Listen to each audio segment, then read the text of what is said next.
A ver, pensemos en esto por un segundo.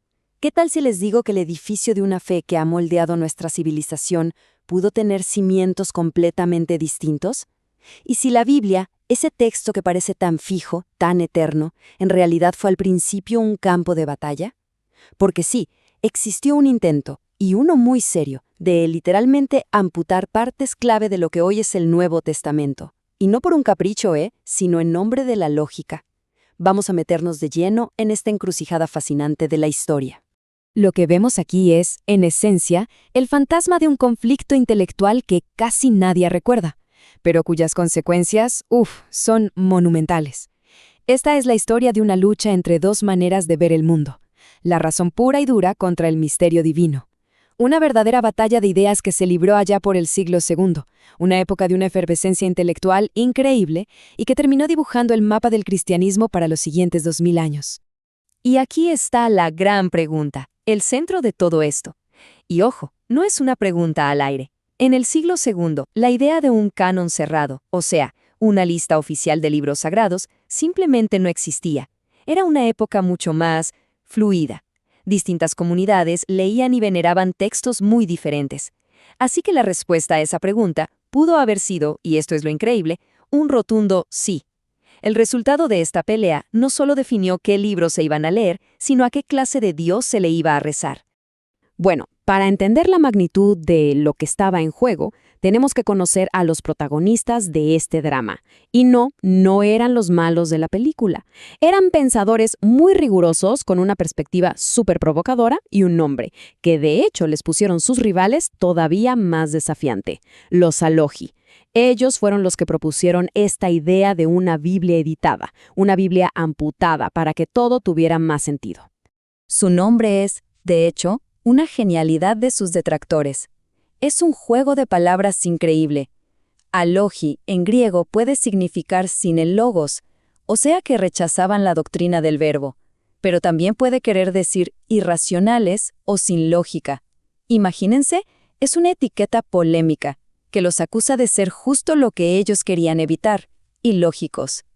Pero claro, ellos se veían a sí mismos como los verdaderos defensores de la razón dentro de una fe que para ellos se estaba yendo peligrosamente hacia el misticismo, casi como las religiones paganas.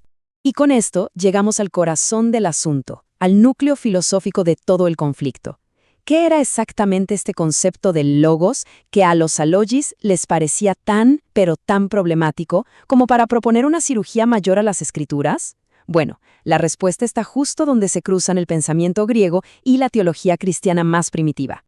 El logos, no era un concepto nuevo. Tenía un linaje profundísimo en la filosofía griega, desde Heráclito hasta los estoicos. Representaba el orden racional del universo. Y aquí viene la genialidad del autor del Evangelio de Juan.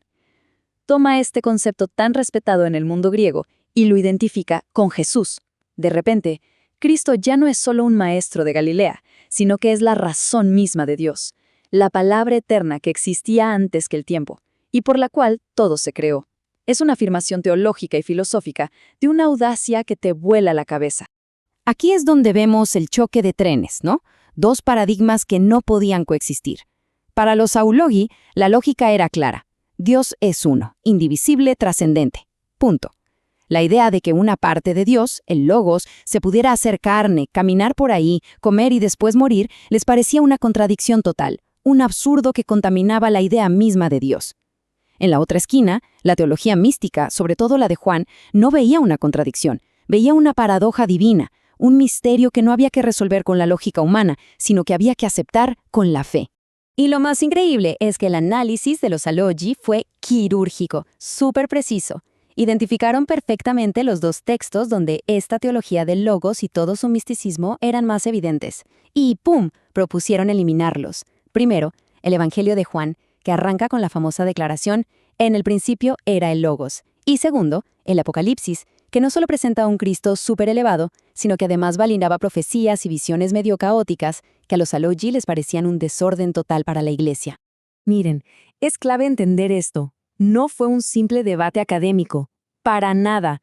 Fue una guerra intelectual para definir el alma misma del cristianismo. En el siglo II no había una única ortodoxia, una única creencia correcta. Había muchos cristianismos compitiendo entre sí. Esta batalla fue un momento clave en el proceso por el cual una de esas corrientes se convirtió en la principal y definió a todas las demás como herejías. La cronología lo dice todo. La queja de los alogis aparece apenas 2 o 3 generaciones después de que se escribieran estos textos. O sea, el debate estaba al rojo vivo, y aquí es donde entran figuras como Ireneo de León, cuya defensa fue decisiva. Ireneo no solo dijo, estos libros son buenos. No, construyó toda una estructura teológica para defenderlos.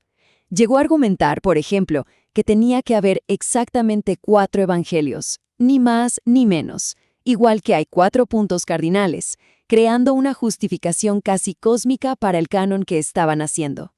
Esta frase lo resume a la perfección. Este conflicto no se peleó con espadas, sino en el campo de las ideas. Las armas eran tratados teológicos, cartas que iban y venían entre las iglesias, debates públicos y las primeras listas de libros aceptados y rechazados. Fue a través de este intenso fuego cruzado intelectual que se forjaron los cimientos de la doctrina cristiana para los siglos que vendrían.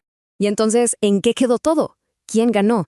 Y sobre todo, ¿por qué nos debería importar hoy un debate de hace casi 2000 milenios? Pues la derrota de los Alogi no fue solo la victoria de un bando, fue un punto de inflexión. Una vez que se tomó ese camino, la teología cristiana occidental quedó configurada de una manera que, todavía hoy, define sus debates y sus creencias fundamentales. Pensemos en el efecto dominó, porque las consecuencias fueron inmensas. Primero, al obligar a la gente a defender el Evangelio de Juan, la pelea aceleró la creación del canon y cementó la idea de un evangelio cuádruple.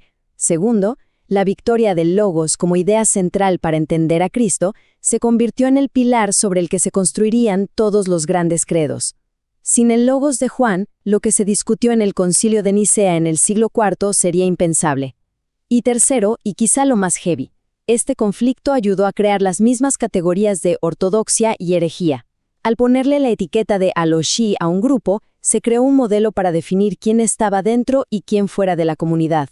Y así terminamos, no con una respuesta definitiva, sino con una pregunta que nos abre la mente. La historia de los alogies es un recordatorio muy potente de que las ideas que hoy damos por sentadas no cayeron del cielo. Son el resultado de debates feroces, de caminos que se tomaron y otros que se abandonaron. Nos obliga a preguntarnos qué otras visiones del mundo, qué otros cristianismos perdidos compitieron en su día y fueron silenciados por la historia. Reconocer estas batallas olvidadas es entender que nuestro presente no era inevitable, sino el producto de una historia increíblemente compleja y fascinante.